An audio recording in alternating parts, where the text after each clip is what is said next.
Living in asylum represents lost opportunities in many ways.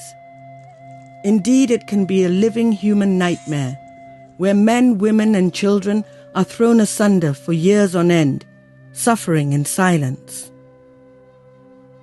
Children have been born, grown up, and found themselves marooned and in a state of limbo. It's probably the worst human experience that anybody can go through. You are thrown out of your house, you walk long distance, you arrive in a place that you don't know. Assistance is often comes late, so for a few days you have to manage as you can, and then you have to try and rebuild and reestablish your life in an environment that is completely different. You often live in a camp where you cannot work. At the same time, it's often an experience that shows how resourceful and how generous human beings can be towards the other.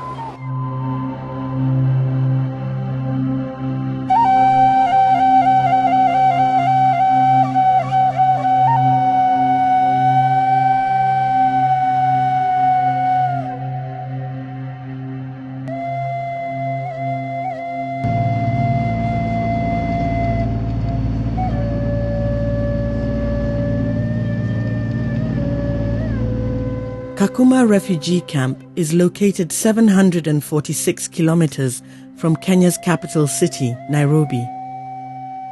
The camp was established in 1992 to serve Sudanese refugees. It is a multicultural center which has since provided asylum to over 100,000 refugees from 15 nationalities.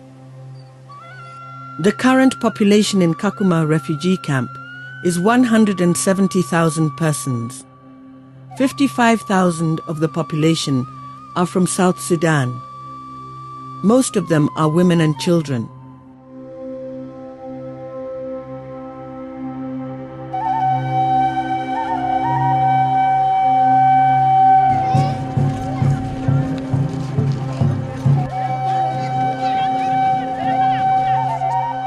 Deng recounts her predicaments.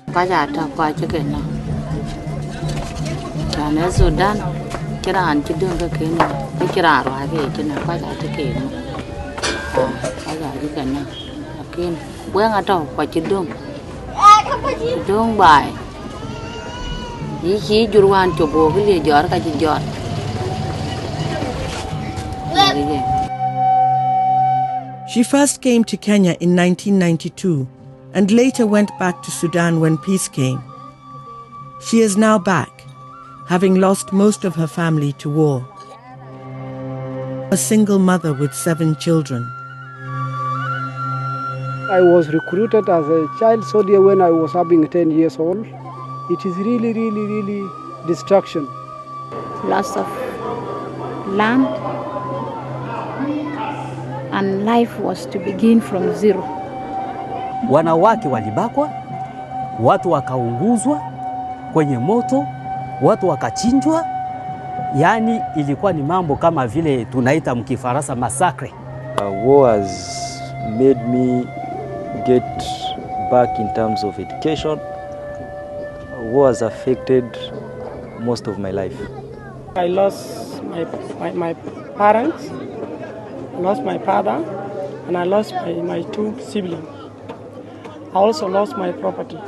Since mid-December, we've had this huge influx of refugees from South Sudan, more than 38,000 since mid-December.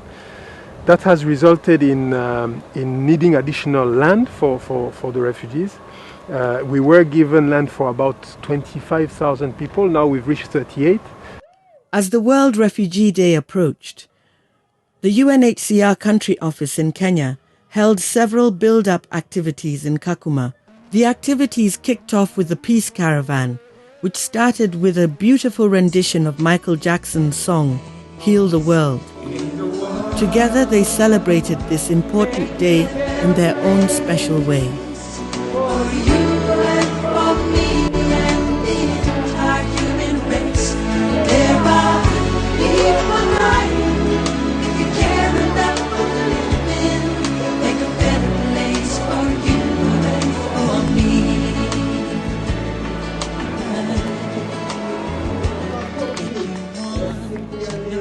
The peace torch was lit, and the procession made its way through Kakuma town and onto the UNHCR grounds, where dancing troops welcomed the guests.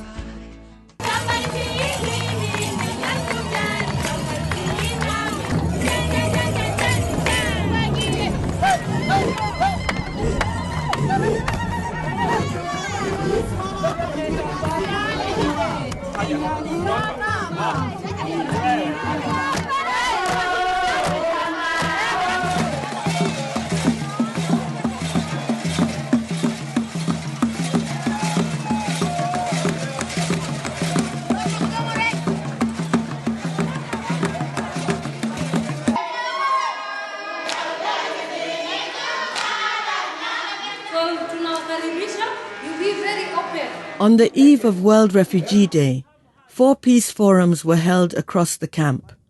The forums brought together the refugees and the Turkana community.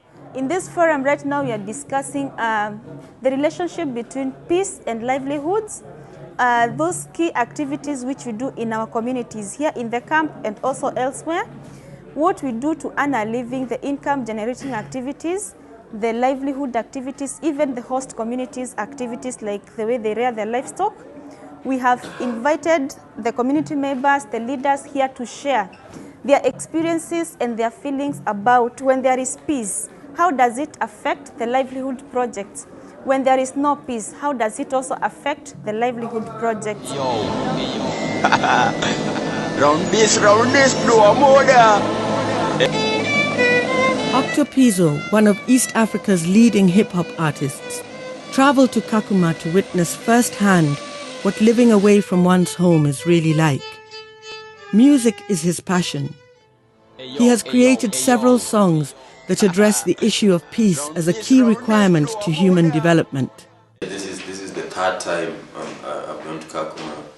And the first time I went there, I went just as a performing artist, just the way you get invited to go perform in an event. During that time, I met different artists, and I was so moved. I was so touched by what these kids could do. It's crazy. It's crazy. They need support. They need support, and you can tell from their lyrics they always have a story. And what I like about them most is that they're humble. There's not like I'm talented, like I deserve it. You should give it to me. They're humble. They're ready to listen. They want to be the best.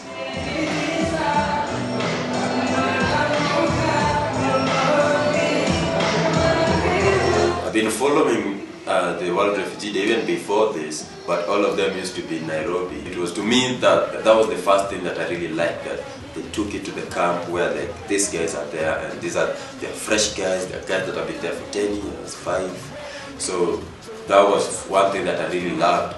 And I really loved that they incorporated all the cultures in the refugee camp. They felt represented, they felt appreciated, because we can dance, we can eat, even if it's not like how we want to eat, but there's freedom.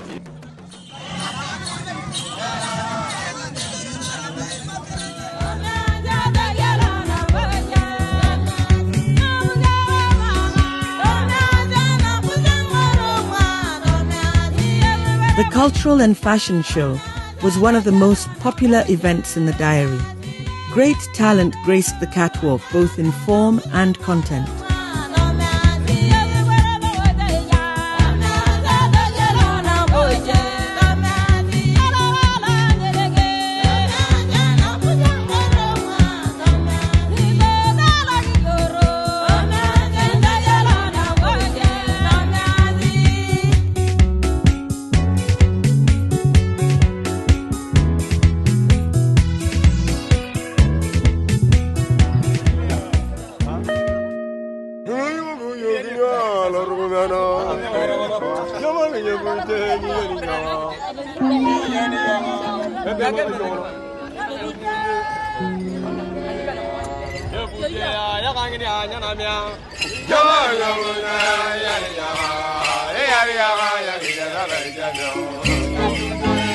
I want to show my talent. Let's go number 1. In top 5. 1, 2, 3, 4, 5. Let's go number 6. The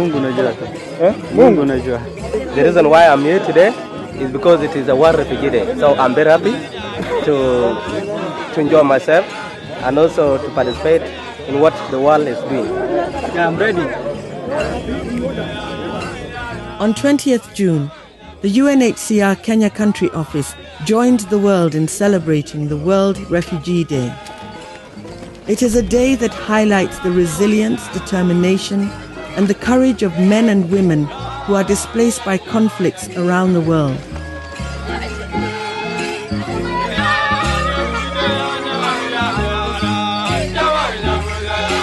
At the break of dawn, the World Refugee Day began with the peace race, the day's main attraction.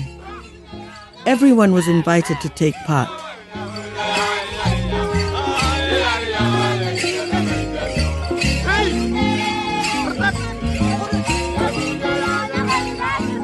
In sports, we compete to kill time, but not to kill a person. And at the end of the day, I know he or she is my opponent. So I want to rub shoulder with my opponent so that I learn techniques from him or from her that I will use also to pit against their team. The Kakuma event was streamed live from the Peace Center to the world. Energetic performances by the young and the not-so-young ruled the day, interspersed by speeches giving hope and support from donors led by the American, British, Japanese, Ugandan, and Senegalese ambassadors. Part of UNHCR's work is finding long-term solutions for people who become forcibly displaced. Where possible, this is through voluntary return. But other possibilities include local integration or resettlement in third countries.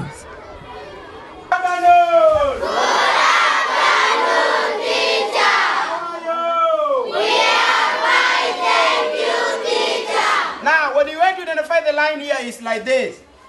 Line, for example, if you need to identify the lines here, the lines are going to be like this one. Line A, B.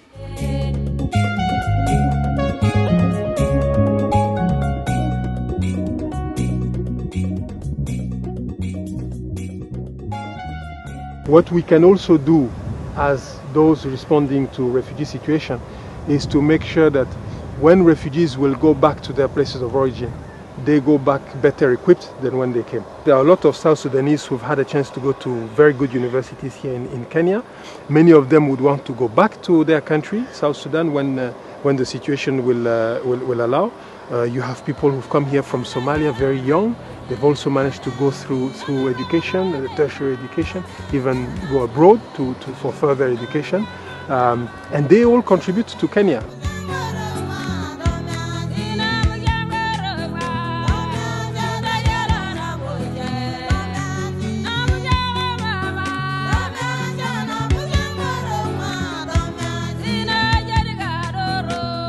Asante sana kwa serikali ya Kenya na serikali ya hapa katika mkoa wa Turkana kwa kuwaweka nyinyi, kwa kuwapokea, na mimi nawaombea Mungu kwamba wakati mipango inafanywa ili muweze kurudi kwenu mtapokelewa. The Kenya government, together with UNHCR and other partners, have provided support and hospitality to refugees for decades now, ensuring that even though the refugees and their families are far from home, they live a dignified life where opportunities in education for their families still exist, giving them hope.